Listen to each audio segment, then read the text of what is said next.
On July 22, 1944, Soviet soldiers stormed through the gates of a concentration camp in Poland. What they found made even hardened warriors vomit on the spot. Piles of tiny children's shoes, mountains of human hair, and the stench of burning flesh filled the air. It was hell on earth. But behind this nightmare was a man so cruel that even among the Nazis, his name stood out. His name was Erich Muhsfeldt, and the way justice caught up with him will make your blood run cold. Before we reveal his shocking crimes and how he met the most brutal end imaginable, do something important. Hit subscribe and turn on the bell, because here on Veil History we uncover the darkest corners of the past that most people never dare to talk about. Now, let's step into the story of Erich Muhsfeldt, the baker who became a butcher of humanity. Erich Muhsfeldt was born on February 18, 1913, in a small German town called Norderich. At first glance, nothing about his childhood or teenage years suggested that he would one day become a mass murderer. He was not from a powerful family, nor was he unusually gifted. He went to elementary school up to the 8th grade, just like many other boys in his town. By the age of 17, he had finished an apprenticeship as a baker. To the outside world, he was just another young man working with flour and ovens, shaping bread for his neighbors. He married young, had a son, and looked destined for an ordinary, quiet life. People who knew him then might have imagined he would spend his life in a bakery, not in the darkest pages of history. But history had other plans.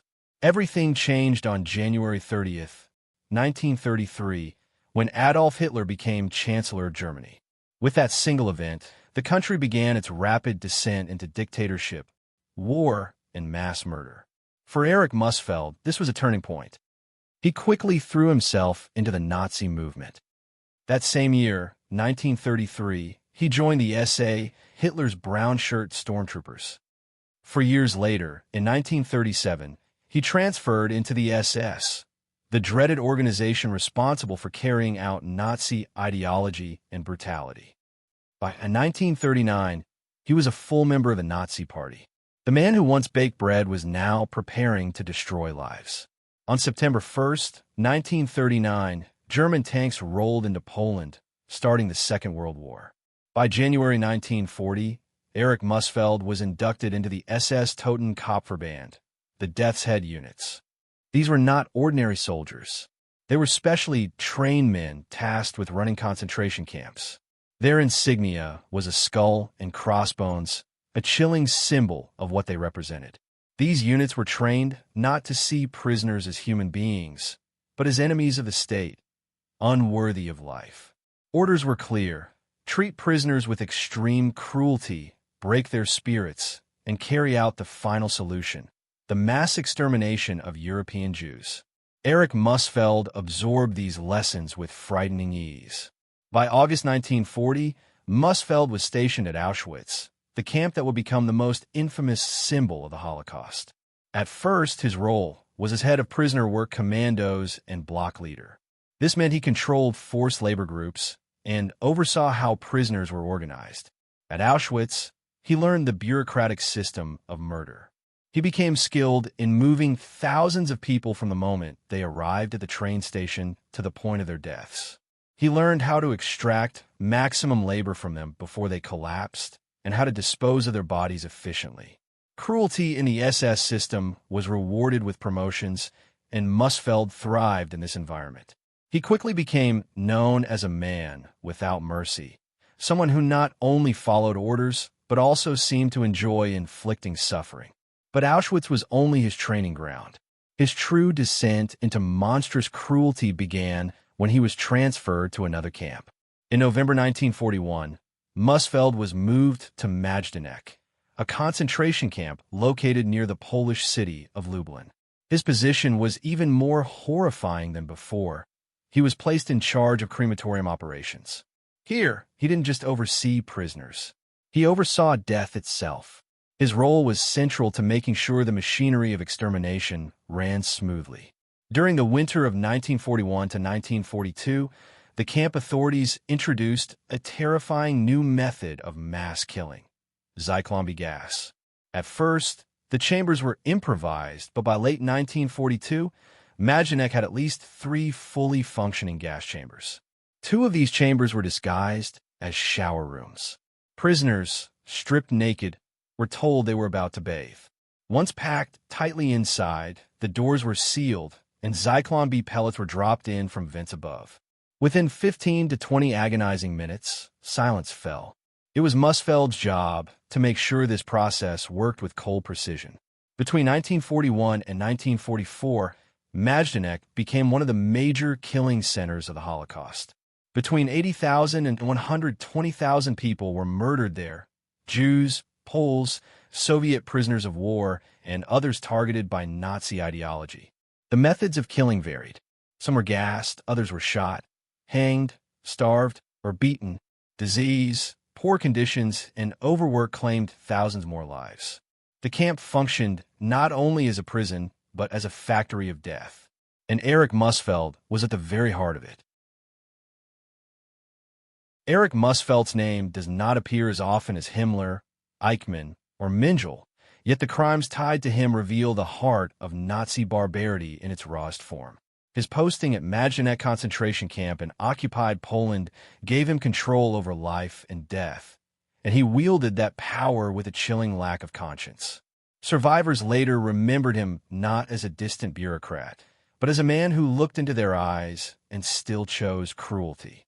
The story of his crimes is not simply about one officer. It exposes the psychology of how ordinary men can become executioners when ideology and sadism merge. At Majdanek, Muhsfeldt supervised the crematoria, the giant ovens that devoured human bodies by the thousands. For many prisoners, their final memory was of Muhsfeldt selecting them for death, standing near the flames with an almost casual air. Witnesses testified that he sometimes ordered people to be thrown into burning pits alive, their screams echoing through the camp. These were not accidents or acts of panic. They were choices, deliberate expressions of his sadism. Prisoners whispered that he enjoyed watching, as though the fire itself were entertainment. His reputation grew darker in November 1943, during what the Nazis called Action Erntefest, the Harvest Festival. In reality, it was one of the most brutal slaughters of the Holocaust. Under direct SS orders, over 42,000 Jewish men, women, and children were systematically executed in a 2-day operation across Majdanek, Troniki, and Poniatowa camps. Muhsfeldt played a key role in organizing the logistics of death at Majdanek, ensuring that the pits were ready, that guards followed orders, and that no prisoner escaped the killing fields. The scale was staggering. Lines of prisoners marched toward trenches while music blared from loudspeakers to drown out the gunfire. The sound of machine guns never stopped. Survivors recalled the ground shaking under the weight of so many bodies. Muhsfeldt's presence in this massacre marks him as one of the men who personally facilitated the single largest mass shooting of Jews during the entire war. But Muhsfeldt's cruelty was not confined to orders and numbers. Testimonies show he often acted with personal sadism. Prisoners described how he mocked the starving before killing them, or how he forced exhausted captives to drag corpses while threatening them with the same fate. On some occasions, he shot prisoners himself for minor infractions, using violence to assert dominance and strike fear.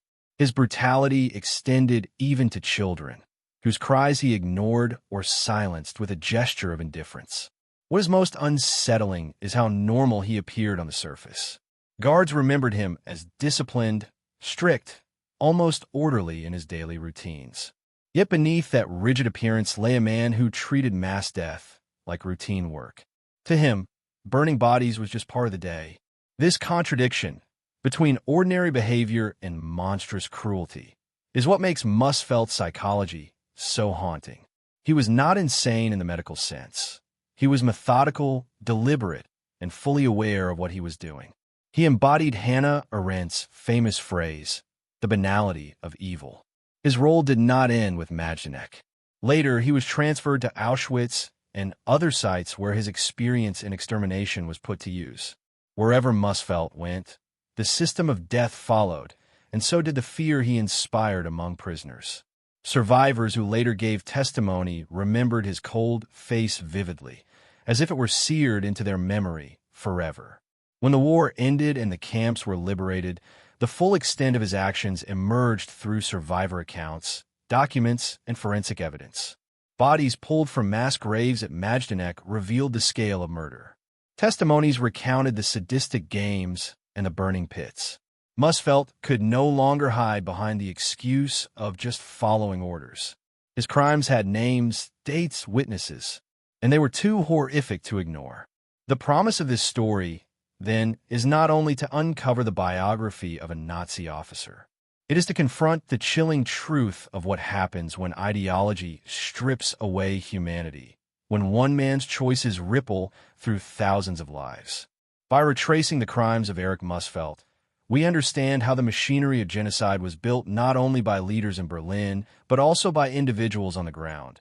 Men who, with a nod or a command, determined who lived and who died. For viewers, the lesson is both historical and psychological. It shows how cruelty can become normalized when hatred is given authority. It shows how ordinary settings, fields, fences, kitchens, barns, can become backdrops to unthinkable horror when men like Muhsfeldt are in charge. And it raises a haunting question. If such men could exist then, could they exist again, under different banners, in different uniforms, repeating the same crimes in another age? The story of Erich Muhsfeldt is not easy to hear, but it is necessary. Only by facing the details, the fire pits, the Harvest Festival massacre, the mocking laughter, can we grasp the weight of what humanity is capable of when morality collapses. And only then can we understand why justice, though delayed, had to come. When the Third Reich finally collapsed in 1945, Erich Muhsfeldt, like many SS officers, tried to disappear into the wreckage of a defeated Germany. The world he had served, the empire of Hitler, Himmler, and the SS, was reduced to rubble, and the camps where he had ruled with terror were now in Allied hands. But the ghosts of Majdanek and Auschwitz were not so easily buried. Evidence of his crimes lay scattered in documents, in bones pulled from mass graves, and in the memories of survivors who could never forget his face. Muhsfeldt was soon arrested by American forces. At first, he attempted the familiar defense of many Nazis, that he had only followed orders, that he was a soldier caught in the machinery of war. But the Allies had seen too much, and by 1946 the world was beginning to understand the full scope of the Holocaust.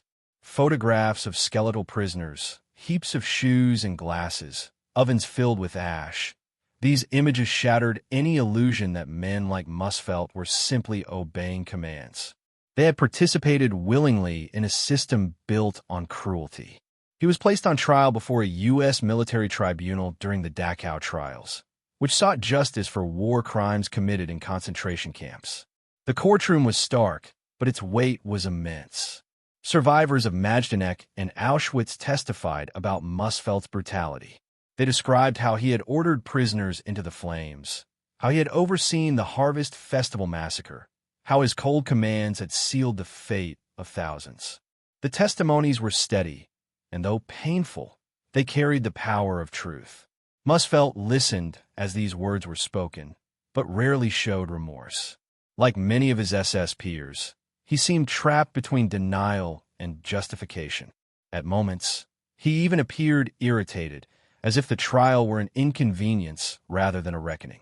Yet the weight of evidence was undeniable. Documents tied him to Majdanek's crematoria. Witnesses placed him at the very scenes of slaughter. And his own SS records showed a man deeply embedded in the machinery of genocide.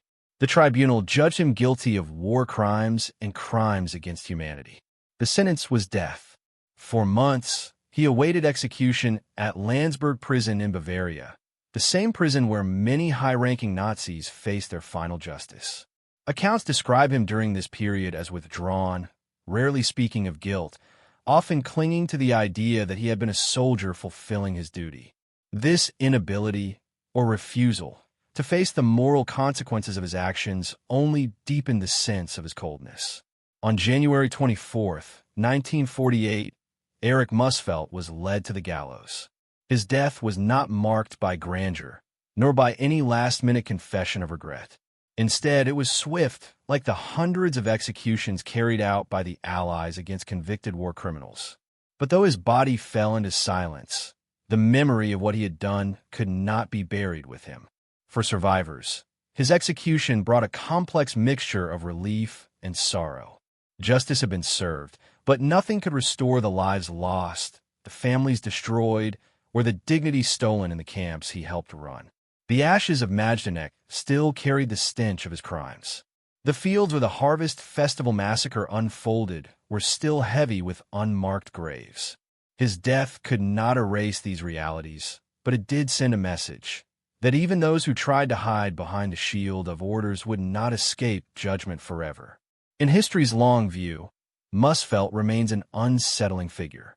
He was not a famous commander like Himmler or Göring, not a twisted doctor like Mengele. He was instead a middle-ranking officer, a cog in the Nazi machine, yet one who made choices that multiplied suffering. His story proves a frightening truth, that genocide is not only built by leaders in grand offices, but also by men on the ground who enforce cruelty with quiet efficiency. What can we learn from the execution of Erich Muhsfeldt? First, that evil often appears ordinary. He was not a monster in appearance. He was a man in uniform, performing tasks, keeping schedules. Yet beneath that surface, he chose to abandon morality and embrace sadism. The banality of evil, the idea that ordinary men can commit extraordinary crimes, becomes terrifyingly clear when we look at Muhsfeldt's career. Second, his story warns us that ideology can corrupt conscience. Trained to see Jews, Poles, Russians, and others as less than human, he allowed himself to act without empathy. Once a person accepts that another group is not fully human, any cruelty becomes possible. That is why survivor testimonies remain so vital. They remind us of the humanity of those who were dehumanized. Finally, the conclusion of his life teaches us about justice. Though delayed, though incomplete, justice arrived. It was not revenge in the wild fields of war, but a trial, evidence, judgment, and a sentence carried out by law. This difference matters. The Allies chose not to mirror the barbarity of the Nazis, but to show that even the guilty would be treated with a measure of dignity denied to their victims. In that sense, justice became more than punishment. It became a moral contrast. Today, when one walks through the ruins of Majdanek, the ovens stand as silent witnesses. The empty barracks whisper of the countless lives that passed through their doors. Among those ghosts is the shadow of Erich Muhsfeldt, a man who believed cruelty could define his legacy. Yet in the end, history remembers him not with honor, but with condemnation. His name survives only as a warning. The execution of Erich Muhsfeldt closed one chapter of justice after the Holocaust, but did not end the story of human cruelty. Around the world, genocides have repeated. In Cambodia, Rwanda, Bosnia, Darfur. Each time, the lesson is tested. Will humanity remember what men like Muhsfeldt did? Or will the cycle of forgetting allow such horrors to rise again? As we reflect on his life and his death, we are left with a chilling but necessary truth. Guns and bombs can kill, but ideology kills faster. And when ordinary men embrace that ideology without conscience, the result is Majdanek, Auschwitz, and millions of graves. The only defense against such a future is memory. Memory that refuses to forget the faces of the victims. Memory that names the guilty, even decades after their executions. Memory that insists kindness and dignity must triumph where men like Muhsfeldt once spread flames. In the end, his execution was not only about one man. It was a message to history that no matter how long it takes, no matter how small the cog in the machine, those who burn others alive will one day face the weight of justice. And their legacy will never be honor. It will only be the cold shadow of infamy.